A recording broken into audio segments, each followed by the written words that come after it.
샬롬. 오늘은 2021년 11월 7일 절기는 또 입동이면서 오늘 성령 강의 24째 주일입니다.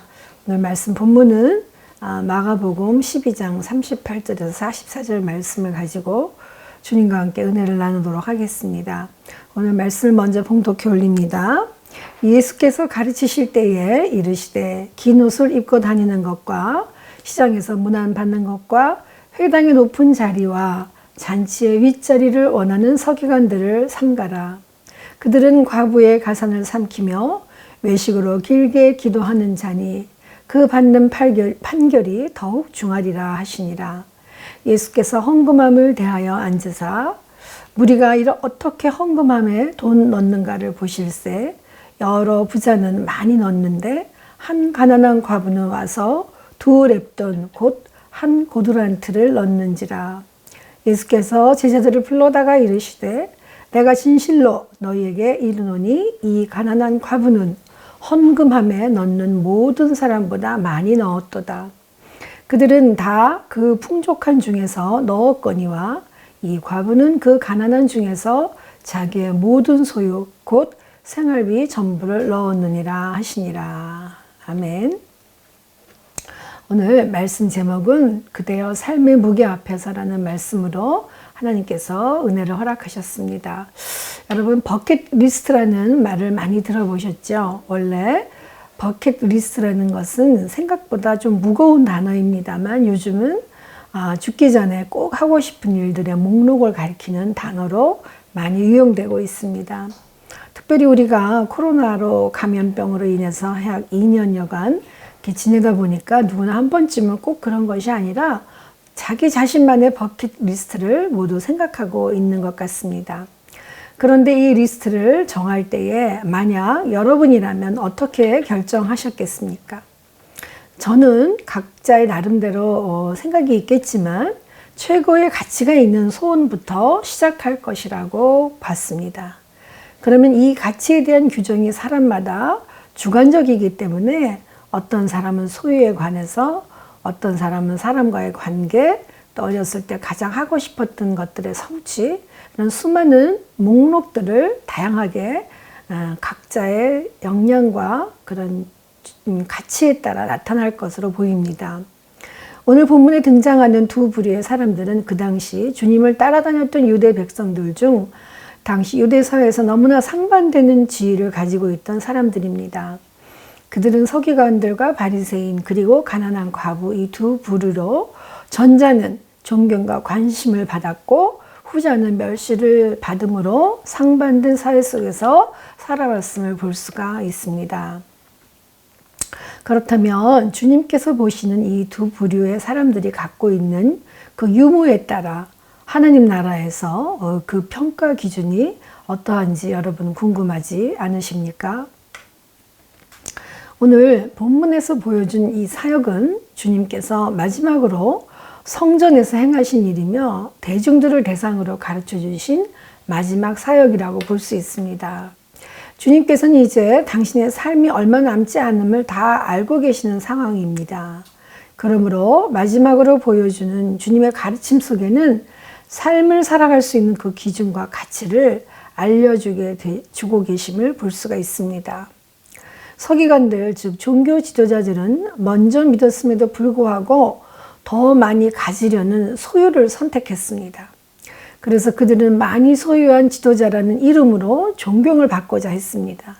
그리고 그들은 가난한 과부들을 멸시하고 그들이 정말로 해야 될 것을 하지 못하고 있는 그러한 상황 속에 주님께 책망을 듣고 있는 것입니다. 주님께서 보시는 사람들의 가치 규정은 그들이 진정으로 하나님을 대하는 태도가 어떠한가에 그 우선순위를 삼고 계심을 알 수가 있습니다. 그렇지만 서기관들은 그렇지 않았습니다. 세상적인 기준에서 자신들의 권위와 지위 그리고 소유를 더 많이 가지려고 했던 것입니다. 주님께서는 이러한 서기관들의 행동에 대해서 책망하시면서 그들이 만들어가고 있는 삶의 중심이 어딘가 잘못되어 있음을 우리들에게 알려주고 계십니다.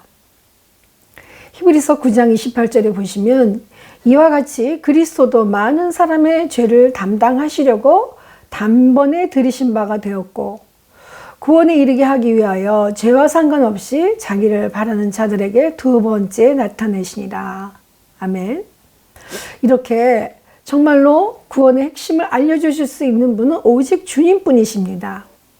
왜냐하면 오직 주님만이 우리를 구원에 이르게 하시는 분이시기 때문에 구원에 이르게 하는 최고의 가치가 무엇인지 가르쳐 주실 수 있으셨던 것입니다.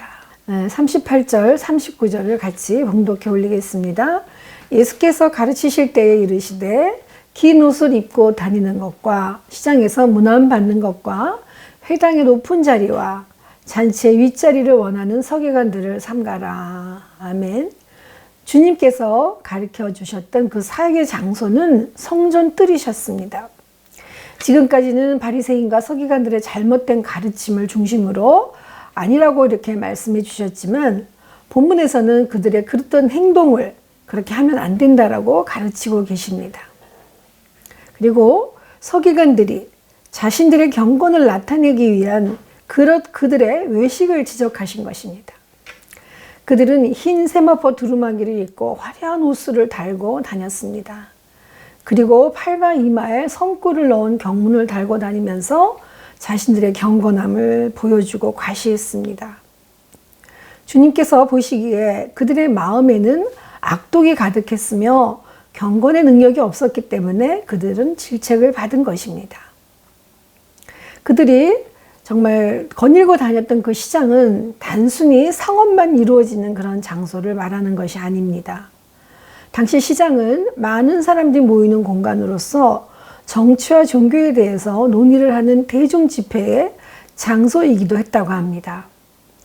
이와 같이 대중이 모이는 장소에 나가서 그들의 권력과 지위를 확인하는 것을 그들은 즐긴 것입니다. 당시 사람들은 서기관들을 보면 랍비여 하면서 선생님이라고 부르면서 앉은 자리에서 일어나 그들에게 경배를 표했다고 합니다. 그래서 그들은 대중들에게 인사를 받으며 자신을 과시한 것입니다. 또한 39절에서 말하는 회당은 사람들의 종교 집회의 장소로서 기도와 성경 봉독 및 해석이 이루어진 곳이기도 합니다. 그리고 회당의 상전은 율법을 넣어두는 맨 앞에 위치한 자리로서 기도 인도자나 성경 낭독자가 앉는 자리였습니다. 이곳은 사실 군중들의 시선이 집중하는 곳이기 때문에 이 자리에 앉는 것이 자기들의 명예의 상징이었습니다. 그런데 당시 서기관들은 이곳을 자신들을 위한 고정석과 같이 생각하며 독점하고 자신들의 권위를 의도적으로 올려놓은 것입니다. 원래 맨 앞자리는 예나 지금이나 그 잔치의 배설자나 주인 혹은 노약자가 앉는 곳이었습니다. 서기관들은 가장 주요 자석인 이곳을 차지하기 위하여 자신의 명예를 더욱 드러내려고 했던 것입니다. 요즘 말로 하면 사진을 찍거나 회의할 때 맨 앞자리에 앉으려고, 이것은 즉 남에게 과시하려는 그러한 사람들의 태도일 것입니다. 주님께서는 이제 그들의 행동은 섬김의 자세에서 나온 것이 아님을 말씀하셨습니다. 이것은 주님께서 남기시는 마지막 유언과 같은 부탁인 것입니다. 얘들아, 이제는 그렇게는 하는 것이 아니다. 제발 그렇게 살지 말아야 되는 것이라는 것을 말씀한 것입니다. 이어서 40절 또 보시면 과부의 가산을 삼키며 하나님께서 객이나 고아, 과부들을 해롭게 하지 말고 보호하라고 하셨음을 상기시키는 그러한 구절입니다. 그 당시 서기관들과 그 공동체는 그 고아와 과부를 그리고 약자들을 돌아보며 살펴야 할 종교 지도자들의 의무가 있었습니다. 그럼에도 불구하고 그들은 자신의 지위나 권력을 이용하여 약한 자들의 것을 취하는데 온 생각을 집중시킨 것입니다. 이들의 착취 방법으로는 과부들을 자신들의 관리하에 두고 그들에게 적정선 이상의 헌금을 강요한다든가, 또는 과부들이 소유한 재산을 관리하고 거래를 도와준다는 명목으로 그들에게서 더 많은 이득을 가로챘다는 것입니다. 그리고 그들이 자발적으로 바친 물질적 헌납으로부터 부당한 이득을 취했다는 것입니다. 이것이 어떤 방법으로 사용되었든지 간에 주님께서는 가장 극악한 죄목으로 과부의 가산을 착취한 범죄를 비난하고 계십니다. 또한 그들이 남에게 보이기 위한 외식하는 기도, 그 기도를 함으로써 자신들의 경건함을 드러내기 위한 종교 행위를 하는 위선적 태도를 고발하고 있습니다.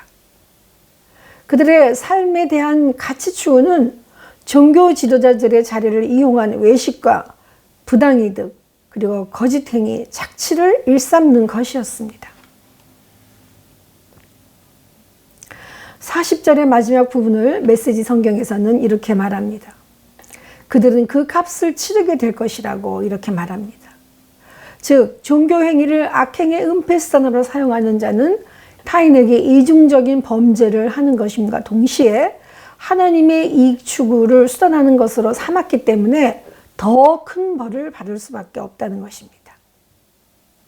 여기서 이중적 범죄라고 하는 것은 하나는 경제적 손실 등을 일으키는 것이고, 다른 하나는 그들의 악행으로 인해서 다른 사람들이 교회를 거부하거나 종교를 혐오하는 그런 것을 느끼게 하는 것을 의미합니다. 주님께서 그러므로 다시 강조하십니다. 그런 착취는 심판날에 반드시 벌을 받을 것이라고 말씀하고 계십니다. 하나님의 양떼를 위촉받은 그런 위탁받은 지도자들이기 때문에 그들은 더욱더 큰 벌을 받을 것이라고 하십니다. 주님께서 경고해 주신 이들의 이중 범죄를 살펴보면 먼저 믿는 사람들이 다시 한번 돌아보지 않을 수 없는 것들이 많이 있습니다. 우리는 먼저 믿는다고 하면서 믿지 않는 자들, 주님을 모르고 사는 연약한 인생들을 보며 율법으로 행하지 않는다고 정죄하였던 그런 것을 우리는 볼 수 있습니다. 또한 남에게 보이기 위한 외식적인 헌금, 기도, 봉사 등 나도 모르게 자행했던 일들이 얼마나 많았음을 우린 또한 보게 됩니다. 이런 율법적인 행위들을 통해서 하나님께로부터 인정받고 싶어 했고 상급이 보장되기를 기다렸던 적이 얼마나 많았었던지요. 그 밖에도 우리는 하나님과 우리 자신만이 은밀히 아는 정말 새털 같은 수많은 오류와 범죄들이 우리의 각자의 삶에 있는 것을 느낄 수가 있습니다. 그렇지만 주님께서는 이제 서기관과 바리새인들이 떠난 그 회당에서 제자들과 우리들에게 그들의 행동을 통해서 주님의 교훈을 깨닫게 하여 주십니다. 그리고 주님의 가르침을 통해 삶을 돌아보고 비우게 하시는 하나님의 작업을 우리는 볼 수 있습니다. 며칠 전에 80세 넘은 익명의 할머니가 연말을 앞두고 어려운 이웃들에게 써달라며 약 1억 5천 정도의 거액을 기부해 지역사회에 감동을 전하고 있다는 기사를 보았습니다. 아마도 이 할머니께서는 이 돈이 생애 마지막 정리로 내놓은 재산이 아니었을까 그렇게 보입니다. 이 기부를 하시고는 이름도 주소도 알리지 않고 떠나셨다는 그분의 행위에는 이런 메시지가 담겨져 있음을 보게 됩니다. 이제 나에게 남은 마지막 생을 누군가 보고 있고 또 그분께 나아갈 길이 얼마 남지 않았음을 알고 삶을 정리하노라 하신 것이 아닌가 합니다. 그런데 사람이 꼭 이제 살아갈 날이 얼마 남지 않아서만 삶을 정리할 수 있는 것은 아닙니다. 마치 우리가 누구나 버킷리스트가 있는 것처럼 말입니다. 누구나 하나님께서 이 삶을 보고 계시고 있고 허락하셨음을 알게 된다면 가장 진실된 삶을 선택하려고 할 것입니다. 이것이 바로 코람데오의 삶이 아니겠습니까? 오늘 본문 후반부에 보시면 성전에서 헌금함 앞에 무리들이 어떻게 헌금하는가를 보시고 계시는 주님의 모습이 등장합니다. 그 당시에 성전 안뜰에는 헌금궤가 있었는데 13가지 정도의 명목이 있었다고 합니다.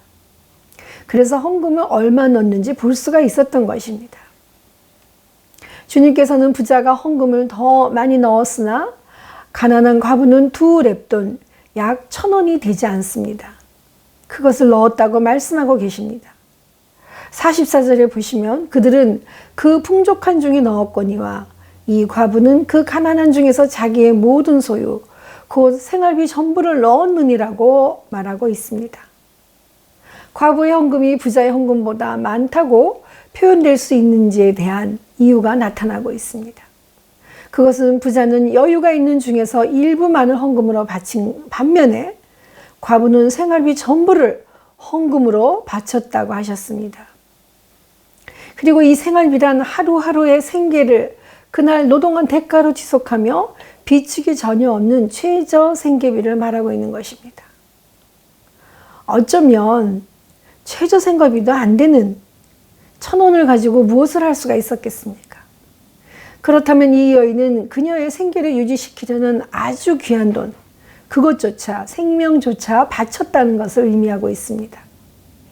주님께서는 이러한 과부의 헌금을 칭찬했다는 사실에서 이 돈은 그 양의 문제가 아니라 헌금을 바치는 자가 지닌 그 신앙의 진실성과 헌신으로 평가되어진다는 것입니다.